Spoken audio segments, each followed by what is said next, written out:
कहने वाले ने तो 1,21,00,000 कह दिया, 70 लाख कह दिया। देने वाला भी तो कभी उसका प्रमाण तो दे हमारे पास में आकर कि हमने इतना दिया, या तो हमको प्रमाण दे कि हमने प्रदीप मिश्रा जी को 1 करोड़ रुपए दिया, या 1.25 करोड़ रुपए दिया, या 70 लाख दिया, या 80 लाख दिया। कभी तो कोई इतने सालों में आके प्रमाण देगा।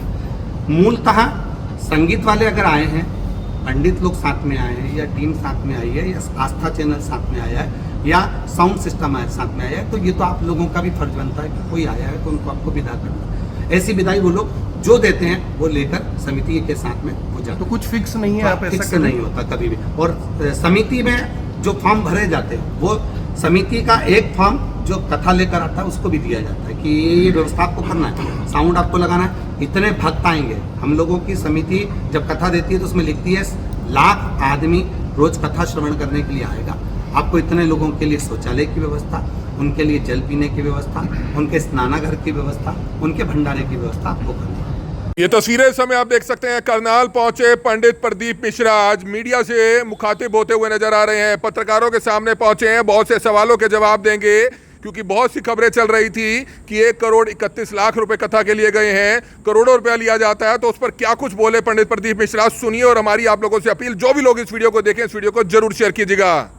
ऐसे बहुत से लोग, ऐसे बहुत से परिवार हैं जो अपने माँ बाप की सेवा नहीं करते हैं, परिवार को छोड़ देते हैं और आश्रमों में बाबाओं के पीछे भागते हैं। ऐसे लोगों को क्या कहना चाहेंगे? मैं तो कहूँगा, देखिए उसमें 4 गुरु होते हैं। प्रथम है माँ, दूसरा है पिता, तीसरा है शिक्षक और चौथे नंबर पर आता है सदगुरु। सदगुरु का नंबर चौथे पर, पहले नंबर पर तो माँ ही गुरु है ना, दूसरे नंबर पर पिता ही गुरु है ना, तीसरे नंबर पर शिक्षक ही गुरु है। जिसने तुम्हें पढ़ाया कभी उसको भी प्रणाम कर लो, उसने भी तो आपकी लाइफ बनाई है। तो इन सबको प्रणाम करने के बाद कहीं आप लोगों का जब वृद्ध अवस्था आवे तब सदगुरु की शरण में जाकर फिर वहां गुरु की आज्ञा लेकर फिर सनातन के प्रति या भगवान के प्रति आपका भाव रखें। पर प्रथम है माता पिता। तो तस्वीरें देख सकते हैं, पंडित प्रदीप मिश्रा प्रसिद्ध कथावाचक जो 7 दिन तक जो है करनाल की घरोंडा अनाज मंडी में दोपहर 1 से 4 कथा कर रहे हैं। आज करनाल के पत्रकारों से रूबरू हुए, तमाम सवालों के उन्होंने जवाब दिए। करनाल से इस समय आप ये लाइव तस्वीरें देख सकते हैं, सुनिए क्या कुछ कहा। हमारी आप लोगों से अपील, जो भी लोग इस वीडियो को देखें, इस वीडियो को जरूर शेयर कीजिएगा। तो ये लाइव तस्वीरें देख सकते हैं, करनाल पहुंचे हैं पंडित प्रदीप मिश्रा, प्रसिद्ध कथावाचक हैं, करनाल आए हुए हैं। 7 दिन तक करनाल की घरोंडा अनाज मंडी में प्रतिदिन कथा कर रहे हैं, महाशिव पुराण कथा कर रहे हैं, जिसमें हजारों लोग जो है शिरकत कर रहे हैं। करनाल के अटल पार्क के नजदीक आप देख सकते हैं जो महाराजा अग्रसेन भवन है, वहां पर रुके हुए हैं और वहां पर शाम को कुछ देर के लिए लोगों से मुलाकात करते हुए और अभी मीडिया से भी रूबरू होंगे, तमाम सवालों के जवाब देंगे। हमारी आप लोगों से अपील, जो भी लोग इस वीडियो को देखें, इस वीडियो को जरूर शेयर करें।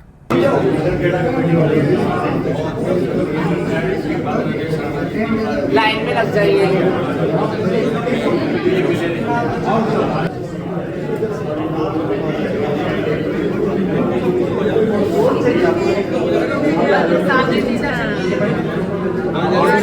पूछ लेते बैठ जाओ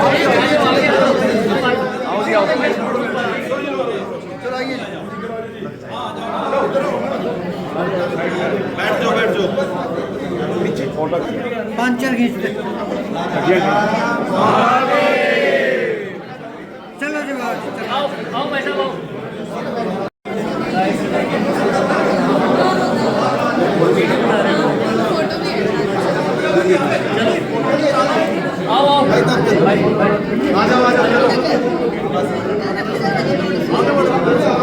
एक मिनट, दोबारा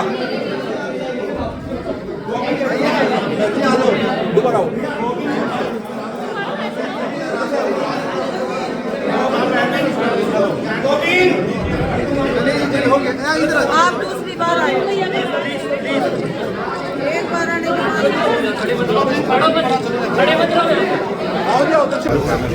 सब स्वस्थ हैं, सब लोग ठीक हैं जी जी, बढ़िया एकदम।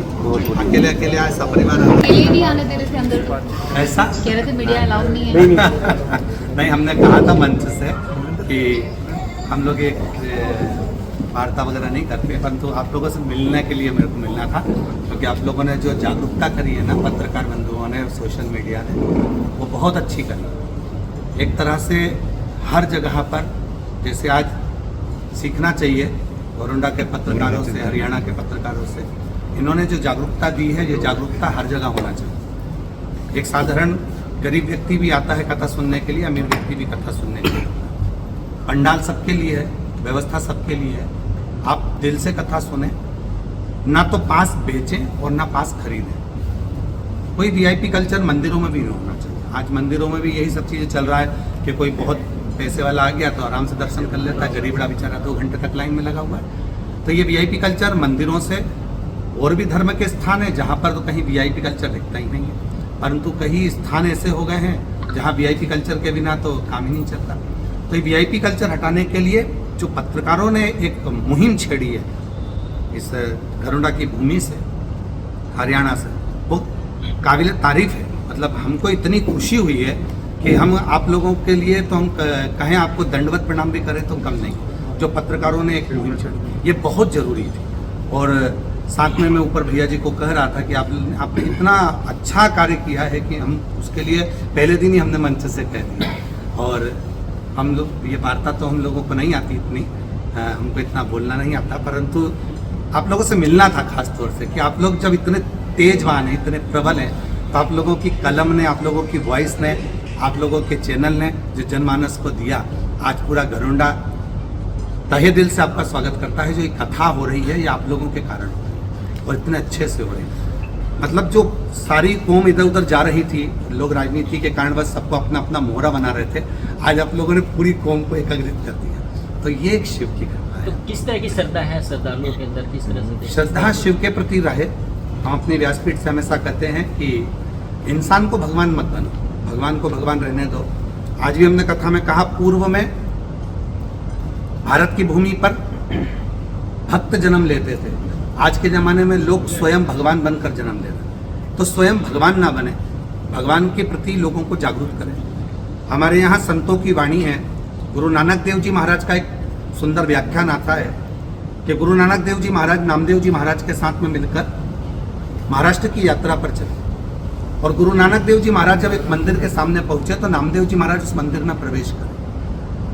वहां बैठकर नामदेव जी भजन गा रहे थे, इतने में नामदेव जी को उठाकर बाहर छोड़ दिया गया कि यहाँ तुम भीड़ बढ़ा रहे हो, यहाँ तुम्हारा काम नहीं है। नामदेव जी को जैसे बाहर छोड़ा तो गुरु नानक देव जी ने देखा, नामदेव जी तुम तो बड़े दुखी हो रहे हो, अगर आपका विश्वास पक्का है तो आप भजन बाहर बैठ के करो, कहीं पर भी भगवान तो तुम्हारे लिए आएगा ही सर। और नामदेव जी ने बाहर बैठकर मंदिर के पीछे भजन करा और वो मंदिर का गेट पलट गया। आज भी गुरु नानक देव जी और नामदेव जी का वो प्रमाण महाराष्ट्र में औंडा नागनाथ जी के रूप में विराजमान है, जहां भारत की भूमि का केवल एक ही मंदिर है जिसका मंदिर का गेट पूरा विपरीत है। मंदिर अलग है और मंदिर का गेट विपरीत। तो यहाँ जरूरी नहीं है कि आप बहुत दिखावे से ही शिव को प्रसन्न करेंगे। आप जहाँ हैं मस्त रहें, आनंद में रहकर शिव की भक्ति। गुरु जी, एक सवाल है, आपने पत्रकारों का धन्यवाद किया, आपका आभार है, लेकिन एक बड़ा महत्वपूर्ण प्रश्न है कि आपके इस कथा का आयोजन जब करवाया जा रहा था तो कहा जा रहा था किसी एजेंसी के थ्रू करवाया जा रहा है। आपको लगता है एजेंसी के थ्रू हो रहा था, कहीं ना कहीं आपका भी नाम खराब हो रहा था, इसमें लोगों के मन में कई तरह के प्रश्न आपके प्रति भी आपके खिलाफ कहीं ना कहीं आ रहे थे? बिल्कुल सत्य कहा।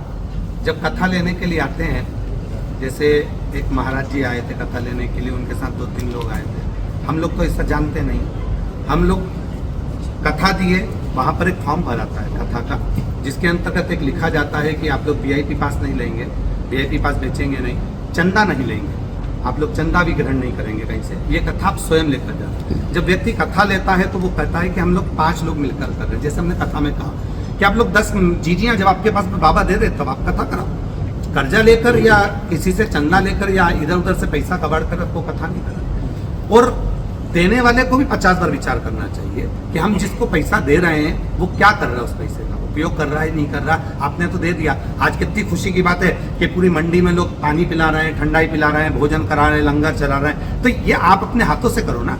और अगर आपको भगवान ने धन दिया है तो किसी बच्चे, जो बच्चे हैं आपके, आप मोहल्ले में रहते हैं, उनको अच्छी शिक्षा दीजिए, अच्छी पढ़ाई करवाइए या उनकी चिकित्सा का खर्चा उठाइए। तो गलत जगह पर ना जाए, उसके लिए तो आप लोग देख सकते हैं जहाँ कथा चल रही है वहाँ पर विठलेश सेवा समिति का एक कार्यालय लगता है। क्यों लगता है? क्योंकि जो विठलेश सेवा समिति से जुड़े हुए जो भगत लोग आते हैं, कई बुजुर्ग माता हैं जो सीहोर नहीं पहुँच सकती या कहीं नहीं जा सकती, वो समिति को कुछ भी दान देना हो तो हमारी समिति का एक कार्यालय लगता है, उसमें वो दे सकते हैं। एक झोली जाती है जिसमें हम लोग पत्र मांगते हैं, पत्र के साथ में बेलपत्र मांगते हैं, उसमें कई लोग दान चढ़ाते हैं, वो भी समिति के कार्यालय में आता है। बात आती है कि सीहोर वाला गुरुजी कितना लेता है। आप लोगों ने, कहने वाले ने तो 1 करोड़ 21 लाख कह दिया, 70 लाख कह दिया। देने वाला भी तो कभी उसका प्रमाण तो दे हमारे पास में आकर कि हमने इतना दिया, या तो हमको प्रमाण दे कि हमने प्रदीप मिश्रा जी को 1 करोड़ रुपए दिया, या 1.25 करोड़ रुपए दिया, या 70 लाख दिया, या 80 लाख दिया। कभी तो कोई इतने सालों में आके प्रमाण देगा। मूलतः संगीत वाले अगर आए हैं, पंडित लोग साथ में आए हैं, या टीम साथ में आई है, या आस्था चैनल साथ में आया है, या साउंड सिस्टम साथ में आया है, तो ये तो आप लोगों का भी फर्ज बनता है कि कोई आया है तो उनको आपको विदा करना। ऐसी विदाई वो लोग जो देते हैं वो लेकर समिति के साथ में हो जाता है। तो कुछ फिक्स नहीं है, आप ऐसा फिक्स नहीं होता कभी भी। और समिति में जो फॉर्म भरे जाते हैं वो समिति का एक फॉर्म जो कथा लेकर आता है उसको भी दिया जाता है कि ये व्यवस्था आपको करना है, साउंड आपको लगाना है, इतने भक्त आएंगे। हम लोगों की समिति जब कथा देती है तो उसमें लिखती है 1 लाख आदमी रोज कथा श्रवण करने के लिए आएगा, आपको इतने लोगों के लिए शौचालय की व्यवस्था, उनके लिए जल पीने की व्यवस्था, उनके स्नानाघर की व्यवस्था, उनके भंडारे की व्यवस्था आपको करनी है। जब कहीं ऐसा लगता है कि भंडारा प्रसाद का व्यवस्था नहीं उठ पा रही है तो फिर समिति सीहो से ट्रक भरकर अनाज भेजती है, फिर हमारे भोजन बनाने वाले महाराष्ट्र से आते हैं, फिर वो भंडारा चलाना प्रारंभ कर देते हैं, जिससे भक्त भूखे ना रहें और वो आराम से लंगर खा सके, भोजन कर सके। आज के वक्त पंडित जी, आज के वक्त जैसे कथा होती है तो कहा जाता है पंडाल में आके कथा सुने। माफी उन्होंने मांगी हो जो पहले वाली कमेटी थी? कोई माफी नहीं मांगी है, इतना कोई बात हुई है, बस केवल व्यासपीठ पे हम 4 दिन तो मिलते नहीं, तो 5 और 6 दिन 4 दिन हम किसी से नहीं मिलते। आगे ऐसा ना हो तो उसके लिए पूरा प्रयास करेंगे। अब आप भी हमें इतने बड़े बड़े विद्वान पत्रकार बंधु आप लोग आए हैं, आप भी हमको कोई सजेशन हो तो लिखकर अवश्य दें कि आने वाले समय में अपन इसको ऐसे सुधार सकते हैं, क्योंकि हम लोग जितना कर सकते हैं कि सुधार के लिए एक फॉर्म भर सकते हैं, उनका वीडियो बना सकते हैं, उनका ऑडियो बना सकते हैं, ये सब कर सकते हैं। इससे ज़्यादा फिर अपन क्या हम लोग जाकर वहाँ नहीं पहुँच पाते ना, तो वहाँ क्या कर रहा है व्यक्ति उसको समझने के लिए आप लोगों के पास में भी अगर कोई सजेशन हो तो वो हमको अवश्य दें, क्योंकि हम आपके हैं और आप हमारे। पंडित जी आजकल आप एक मंत्र देते हैं, ओम श्री शिवाय नमस्तुभ्यं। श्री शिवाय नमस्तुभ्यं, इसका हिंदी भावार्थ है, हे भगवान शिव मैं आपको प्रणाम प्रणाम करता हूं। करते हैं। तो ये सरलता क्यों नहीं है? हिंदू धर्म में ये ऐसा क्यों रखा जाता है कि सरलता नहीं है, उसको जटिलता बना दिया जाता है? नहीं, इसमें जटिलता नहीं। श्री शिवाय नमस्तुभ्यं विद्येश्वर संहिता गीता प्रेस गोरखपुर की शिव पुराण लेकर आएंगे, उसमें विद्येश्वर संहिता में श्री शिवाय नमस्तुभ्यं का मतलब है भगवान शंकर को प्रणाम करना, नमः शिवाय का मतलब है शिव जी को प्रणाम करना, ओम नमः शिवाय का मतलब है ब्रह्मांड के रचयिता भगवान शंकर को प्रणाम करना। अब ये श्री शिवाय पहले क्या होता था कि जो मूल मंत्र के रूप में पंचाक्षर मंत्र है, नमः शिवाय, षडाक्षर मंत्र ओम नमः शिवाय, इन्हीं मंत्रों की लोग ध्यान रखते थे। शिव पुराण लोग सुनते नहीं थे, शिव पुराण लोग लेते भी नहीं थे और शिव पुराण तक लोग पहुंचे भी नहीं थे। भागवत जी है, रामायण है, गीता का स्मरण होता था, तो उसके माध्यम से जो मंत्र चलता। आज लोगों को शिव पुराण लोग पढ़ते हैं गीता प्रेस की गोरखपुर की लाकर, और उसमें जब पढ़ते हैं तो उसका अध्ययन करते हैं तो उसको मालूम पड़ता है कि श्री शिवाय नमस्तुभ्यं मंत्र का मात्र जप करने वाले के मुख का ही दर्शन कर लें तो अश्वमेध यज्ञ का फल प्राप्त होता है, ऐसा उसमें लिखा है शिव पुराण के अंतर्गत विद्येश्वर। तो अब लोगों को उसका फल मालूम पड़ने लगा तो लोग उसका उच्चारण करने लगे, तो ऐसा होता है। जी, पूरे विश्व के अंदर फूल उठाती है, उनको कैसे समझाएंगे कि आप जैसे कह रहे हैं कि इंसान को भगवान ना बनाए, वो आपको भगवान के रूप में देखने लगी, जो सुनती हैं, बहुत सारी फॉलोवर्स है महिलाएं आपकी। हम तो उनसे निवेदन व्यासपीठ से भी करते हैं, आपने सुना होगा हमारी व्यासपीठ से कि आप कथा स्थल की रज आप आराम से लें, कोई दिक्कत नहीं है, पर ये ना सोचें कि किसी इंसान के चरण की रज, ये परमात्मा के चरण की रज लें, भगवान को जल चढ़ाएं, भगवान से भजन करें, उनका स्मरण करें। एक अखंडवाद में, ढोंग में, प्रपंच में कोई सनातनी को फंसना नहीं चाहिए। एक लोटा जल सारी समस्या का। हम तो यहाँ तक कहते हैं अपने घर पर बैठकर कथा श्रवण कर रहे हैं उतना फल आपको वहाँ पर भी मिल रहा है, मोबाइल पर कथा श्रवण कर रहे हैं वो फल आपको वहाँ भी मिल रहा है, और पंडाल में बैठकर कथा श्रवण कर रहे हैं वो भी फल आपको। ऐसे बहुत से परिवार हैं जो अपने माँ बाप की सेवा नहीं करते हैं, परिवार को छोड़ देते हैं और आश्रमों में बाबाओं के पीछे भागते हैं, ऐसे लोगों को क्या कहना चाहेंगे? मैं तो कहूँगा, देखिए उसमें 4 गुरु होते हैं, प्रथम है माँ, दूसरा है पिता, तीसरा है शिक्षक और चौथे नंबर पर आता है सदगुरु। सदगुरु का नंबर चौथे पर, पहले नंबर पर तो माँ ही गुरु है ना, दूसरे नंबर पर पिता ही गुरु है ना, तीसरे नंबर पर शिक्षक ही गुरु है, जिसने तुम्हें पढ़ाया कभी उसको भी प्रणाम कर लो, उसने भी तो आपकी लाइफ बनाई है। तो इन सबको प्रणाम करने के बाद कहीं आप लोगों का जब वृद्ध अवस्था आवे तब सदगुरु की शरण में जाकर फिर वहाँ गुरु की आज्ञा लेकर फिर सनातन के प्रति या भगवान के प्रति आपका भाव रखें। पर प्रथम है माता पिता। आजकल विश्व के अंदर देखने को मिलता है, काफी ज्यादा जो है ये सारी चीजें देखने को मिलती हैं। इसको लेकर क्या कुछ कहोगे? जागरूक करिए, जैसे आपने आज पूरा गढ़ोदा को जागरूक करा। जागरूक करने की जवाबदारी एक पत्रकार वो है, हम पत्रकार को हमारी भाषा में तुमरुका जी के भाव में, देवऋषि नारद जी के भाव में और भगवान शंकर की जो धर्मपत्नी रही हैं उमा, उनके भाव में कहते हैं। भगवान शंकर जब अपना कार्य करते थे तो उमा उसको प्रेषित करती थी। कोई चीज गलत होती थी तो उमा उनको बताती थी भगवान महेश को। तो हम तो यहाँ तक कहेंगे कि आप उसको जनमानस तक भेजिए ना। आप लोगों की कलम में, आप लोगों की वॉइस में वो ताकत है कि आप लोग उसको जनमानस तक जागरूक कर सकते हैं और जहां हमारी जरूरत पड़ेगी वहां आप लोग तो साथ। आजकल विश्व के अंदर लड़ाई झगड़ा चल रहा है और बहुत ज्यादा बढ़ गया है। कोई एक जरिया हो सकता है जिसके जरिए ये सब रुक जाए और शांति हो जाए, क्योंकि आजकल एक दूसरे को सभी मारने पर ही तुले हैं। देखिए, बैठक के बिना तो कुछ हो ही नहीं सकता। सबसे बड़ी बात होती है, हम अपनी भाषा में हमेशा कथा में कहते हैं कि आप कितना भी झगड़ा कर लो, लड़ाई कर लो, चाहे कितना भी लाठी चला लो, पर बोलना बंद मत करो, आपस में बैठना बंद मत करो। क्योंकि एक दिन जब बैठते रहेंगे ना तो कुछ ना कुछ निर्णय जरूर निकलेगा। तो जितने भी युद्ध आज चल रहे हैं पूरे देशों में, आपस में झगड़ा चल रहा है, तो हम तो कहेंगे कि आपस में बैठकर जब शांति की बात होगी तो निश्चित पंडित जी, आपने कहा कि कोई हम पैसा नहीं लेते। अभी एक सवाल आया मेरे पास, आगे के लिए कोई करनाल में आपकी कथा करवाना चाहे तो वो निश्चिंत रहे कि पंडित प्रदीप मिश्रा की कोई पैसा पूरे नहीं भारत में, पूरे भारत में। और हम तो कहेंगे एक बार पत्रकार संघ भी कथा करा। तो तस्वीरें देख सकते हैं, पंडित प्रदीप मिश्रा ने सभी सवालों के जवाब दिए पत्रकार वार्ता में, और उसके बाद आप देख सकते हैं कैसे प्रसाद भी देते हुए नजर आ रहे हैं। हरियाणा के करनाल से इस समय आप ये लाइव तस्वीरें देख सकते हैं। हमारी आप लोगों से अपील है कि जो भी लोग इस वीडियो को देखें, इस वीडियो को ज्यादा से ज्यादा लोगों तक जरूर पहुंचाइएगा।